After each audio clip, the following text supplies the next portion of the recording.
Là, j'ai fait le posing. Et ce qui serait intéressant, là, c'est de pouvoir donc recopier donc, cette pose en frame 5, mais inversée. Bon, sachant que la pose de contact, ici, là, avec la jambe droite devant, et cette pose de contact avec la jambe gauche devant, en fait, c'est la même pose, mais en miroir. Donc là, on va utiliser donc,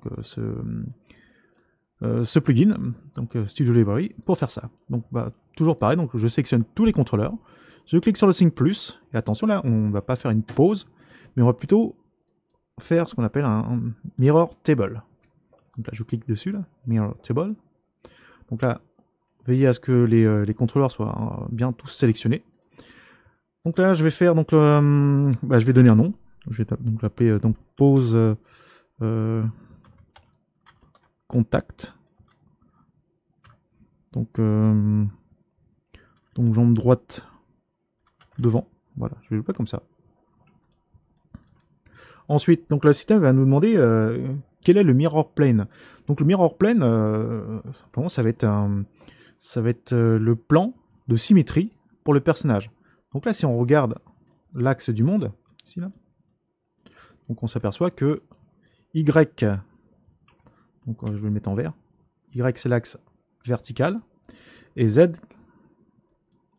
en gros là, hop, et Z qui est l'axe en bleu, va plutôt dans cette direction là, comme ça.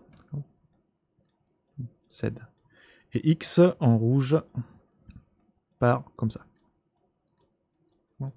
Donc le plan de symétrie, ça va être le plan qui va être créé par l'axe YZ. Donc là, si vous voulez encore mieux voir ça, donc je vais vous créer un plan. Donc là, je vais créer un plan temporairement. Je perds ma sélection, mais c'est pas grave, je vais le refaire après. Voilà. Donc là, je vais placer ça en 0. 0. Donc je fais une rotation. Comme ça. Donc, et voilà le plan. Donc inscrit grâce aux axes Y et Z. Donc ça c'est un plan. Hein. Je vais le mettre en world. Voilà. Donc, on le voit peut-être mieux comme ça. Donc l'axe Y et l'axe Z. Donc autrement dit, là c'est pareil. Hein. Donc là c'est Z. Et là c'est Y ici. Donc ça forme un plan. Et ce plan, en fait, c'est le plan d'origine de symétrie du personnage. Donc si le rig a été créé correctement, c'est-à-dire au centre de l'univers, en respectant tout un tas de choses, normalement le plan c'est vraiment le plan d'origine avec les coordonnées du monde. Donc là, déjà on va tenter YZ, il se peut que ce soit pas ça. Mais bon, là, déjà moi je pense que c'est on part avec de grandes chances que ce soit donc ce plan-là, YZ. Voilà. Donc ensuite, donc là, ouais, je vais sélectionner ce truc-là. Ensuite, là, le système va nous demander un truc assez particulier. Donc pour ceux qui ne sont pas habitués, qu'est-ce que c'est que ça là? Qu'est-ce que c'est le left side et right side? En fait, ce sont des particules de nomenclature de vos contrôleurs, des os, etc. Donc LF c'est pour left et RT c'est pour right. Par exemple, là, si je sélectionne le contrôleur donc, du coude droit, si je vais le chercher dans l'outliner, puis ça touche F, voilà le nom qu'il a. Donc il s'appelle STW underscore RT underscore elbow underscore FK underscore control. Voilà. Donc ça, c'est le contrôleur, il s'appelle comme ça.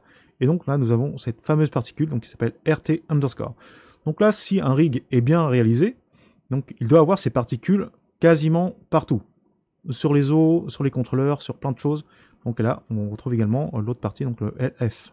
Donc left et right. Donc là, le plugin, hein, Studio Library, nous laisse la liberté de réajuster au cas où un rig n'aurait pas ce genre de particules dans les noms. Ça peut arriver. Si ça arrive, c'est que ce n'est pas bien fait. Je rappelle que quand on fait du rig, ou même quand on ne fait pas de rig, il faut déjà bien nommer tous les éléments, sinon c'est n'importe quoi, et plus particulièrement quand on fait du rig. Donc tout ce qui est à droite, donc on met RT, right, D, bref, on met donc une particule, un ensemble de lettres qui indiquent dans quelle dans quelle partie du corps ça se trouve, gauche, droite, etc. Mais parfois on peut mettre donc devant, derrière, donc front, back. Et ensuite il y a également up, down, et quand c'est centré, bah, on ne met rien.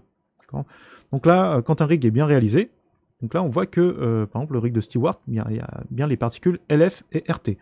Donc ça c'est pour bien reconnaître le côté gauche et le côté droit, et pour pouvoir donc utiliser cet outil donc de Studio Library avec le Mirror Table. Donc, quand tout est bon, t'es ok, donc là, je suis obligé de revenir sur Apply pour resélectionner tous mes contrôleurs. Je reclique sur le Sync Plus, sur Mirror Table. Donc là, je suis obligé de remettre le nom. Donc j'avais mis quoi? J'avais mis pause, contact.